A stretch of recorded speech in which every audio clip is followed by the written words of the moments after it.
Hello friends, welcome to my channel. आज के इस वीडियो में हम सीखेंगे कि कटोरी ब्लाउज की ड्राफ्टिंग किस तरीके से की जाती है फर्मा का यूज़ करके, और यहाँ पर अलग अलग पार्ट्स को हमें कहाँ कहाँ से निकालना है अस्तर पे, वो हम सीखेंगे इस वीडियो में। तो चलिए वीडियो को शुरू करते हैं। तो ये जो ब्लाउज़ है हमारा, ये नाप का ब्लाउज़ है। तो पहले हम इसका मेज़रमेंट ले लेते हैं, उसके बाद इसी के अकॉर्डिंग जो है उसमें अस्तर में हमें ड्राफ्टिंग करनी है। तो ब्लाउज़ की लंबाई यहाँ से देखिए खींच कर नापना है शोल्डर से।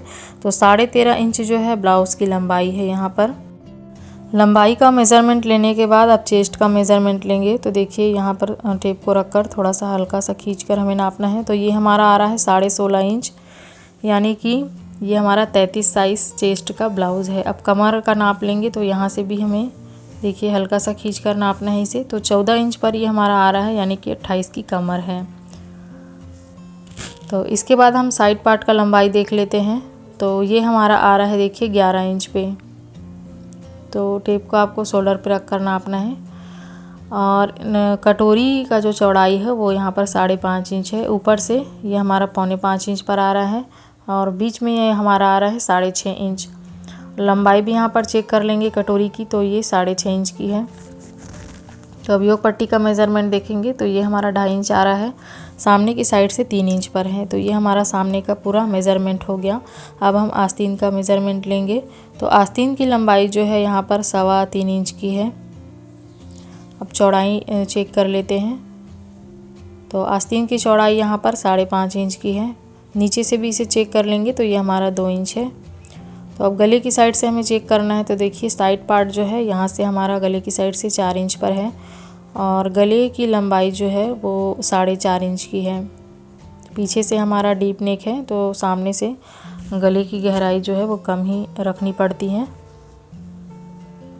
और शोल्डर यहाँ से जो है 2.25 इंच का है। पीछे की साइड से देखिए गले के लिए देख लेंगे, तो नीचे से ये हमारा 2.25 इंच पर आ रहा है। तो इस तरीके से ये हमारा ब्लाउज़ का मेज़रमेंट हो गया। तो इसी के अकॉर्डिंग, नाप के अकॉर्डिंग जो है हमें अस्तर पर ड्राफ्टिंग कर लेना है। तो यहाँ पर आप देख सकते हैं मैंने पहले से ही यहाँ पर ब्लाउज़ का जो है सभी पार्ट्स का ड्राफ्टिंग जो है कर लिया है। तो सबसे पहले हम बैक पार्ट का मेज़रमेंट देख लेते हैं। 13.5 इंच ब्लाउज़ की लंबाई थी, तो उसमें 1 इंच प्लस करके लेना है। 14.5 इंच टोटल लंबाई ली है मैंने ब्लाउज़ की। कंधा यहाँ पर रखेंगे 4.25 इंच, क्योंकि ये हमारा डीप नेक ब्लाउज़ है, इसमें शोल्डर जो है कम रखना पड़ता है। आर्म होल की लंबाई मैंने यहाँ पर 5 इंच की रखी है, और इस तरीके से एक बॉक्स बना लिया है। तो डीप नेक में हमें जो है आधा इंच बाहर से शोल्डर को इस तरीके से ड्राफ्टिंग करना पड़ता है, और 1.25 इंच पर मैंने यहाँ पर जो है आर्म होल की गोलाई दे दी है। अब चेस्ट का 1/4 देखिए 8.25 इंच पर मैंने मार्किंग किया है। 33 चेस्ट साइज़ का ब्लाउज़ है, उसका 1/4 8.25 इंच लिया है। 1.5 से 2 इंच आप यहाँ पर सिलाई मार्जिन ले सकते हैं। नीचे से 7 इंच पर कमर है, और 2.5 इंच एक्स्ट्रा लिया है। 1 इंच टक्स के लिए और 1.5 इंच एक्स्ट्रा सिलाई मार्जिन है। तो ये हमारा बैक पार्ट का मेज़रमेंट था। अब हम यहाँ पर कटोरी का मेज़रमेंट देखेंगे। तो देखिए कटोरी को हमें हमेशा उरेब में कट करना पड़ता है। तो इस तरीके से मैंने इसे उरेब में रखकर जो है ड्राफ्टिंग किया है। तो यहाँ पर मैंने देखिए कटोरी और साइड पार्ट के लिए फर्मे का यूज़ किया है। तो सभी टेलर्स जो हैं फर्मा का यूज़ करके ही कटोरी ब्लाउज़ का जो है मेज़रमेंट लेते हैं। तो इससे हमारा काम जो है आसान हो जाता है, और समय की भी बचत हो जाती है। तो ये जो कटोरी है मैं इसे यहाँ पर 32, 33 और 34 चेस्ट साइज़ में यूज़ करती हूँ। तीनों चेस्ट साइज़ के लिए ये फर्मा हम यूज़ कर सकते हैं। तो आपको पहले से ही फर्मा जो है तैयार करके रखना है, और इस तरीके से आप जो है रख कर कटिंग कर सकते हैं। तो यहाँ पर देखिए कटोरी में मैंने नीचे की साइड थोड़ा सा बढ़ा दिया है गोलाई में।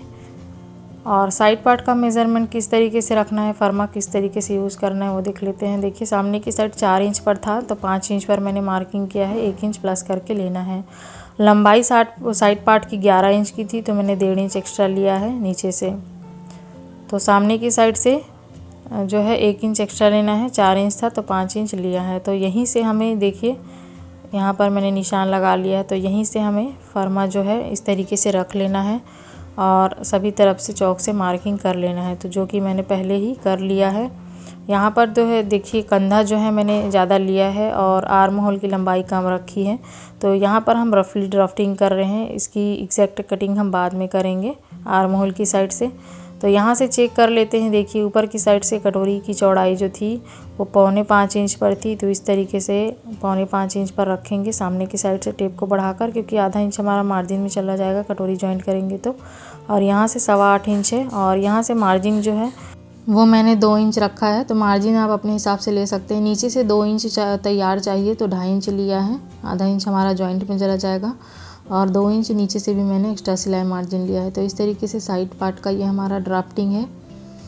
तो अब हम जो है आस्तीन का मेज़रमेंट देख लेते हैं। तो यहाँ से आस्तीन की लंबाई जो है वो 3.25 इंच की थी, तो 4.25 इंच लेना है लंबाई। 1 इंच आपको एक्स्ट्रा लेना है, क्योंकि अस्तर ब्लाउज़ में आधा इंच ऊपर और नीचे से हमारा सिलाई मार्जिन में चला जाता है। चौड़ाई यहाँ से देखिए 8.25 इंच पर रखा है मैंने।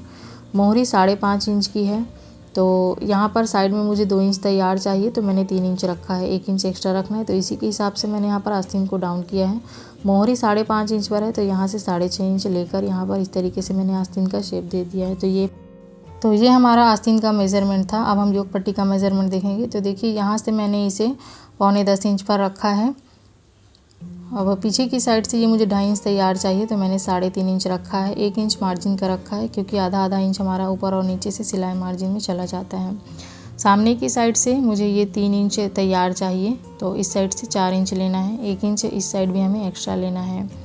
तो इस तरीके से मैंने योग पट्टी का जो है मार्किंग किया है और योग पट्टी का शेप इस तरीके से दे दिया है। तो ये हमारे पूरे ब्लाउज़ का जो है मेज़रमेंट था। तो कौन कौन सा पार्ट हमें कहाँ कहाँ से रख कर कटिंग करना है। तो देखिए बीच का कपड़ा जो है हमारा यहाँ पर इस तरीके से बच चुका है। तो देखिए इस अस्तर कपड़े को मैंने यहाँ पर लंबाई में फ़ोल्ड करके यहाँ पर ड्राफ्टिंग किया था, क्योंकि ये हमारी छोटी स्लीव का जो है ड्राफ्टिंग था। तो इसी मेज़रमेंट के हिसाब से मैंने यहाँ पर दूसरे अस्तर में भी जो है ड्राफ्टिंग की है। लेकिन ये जो हमारा इसमें हम जो आस्तीन बनाएंगे वो लंबी आस्तीन का मैंने यहाँ पर ड्राफ्टिंग किया है। तो इसमें देखिए कपड़े को मैंने किस तरीके से अस्तर कपड़े को फ़ोल्ड किया है, चौड़ाई में फ़ोल्ड किया है इस तरीके से। तो जब आप लंबी स्लीव बनाते हैं तो आपको इस तरीके से रख कर जो है ड्राफ्टिंग करना है। तो बाकी जो पार्ट्स है उसका मेज़रमेंट जो है सेम रहेगा। और आस्तीन का मेज़रमेंट हम देख लेते हैं। तो इसमें भी देखिए मैंने कटोरी को उरेब में रख कर जो है ड्राफ्टिंग किया है। तो कटोरी को आपको हमेशा उरेब में रख कर ही कट करना है। ये जो अस्तर का कपड़ा है वो डबल फोल्ड में है, तो इस साइड से ये खुला हुआ है। तो देखिए आस्तीन का मेज़रमेंट देख लेते हैं। आस्तीन की लंबाई 10 इंच पर तैयार चाहिए मुझे, तो मैंने 11 इंच रखा है आस्तीन की लंबाई। चौड़ाई यहाँ पर 8 इंच की रखी है और 3.5 इंच पर मैंने यहाँ पर आस्तीन को डाउन किया है। तो 7 इंच पर यहाँ से फिटिंग का निशान लगाया है।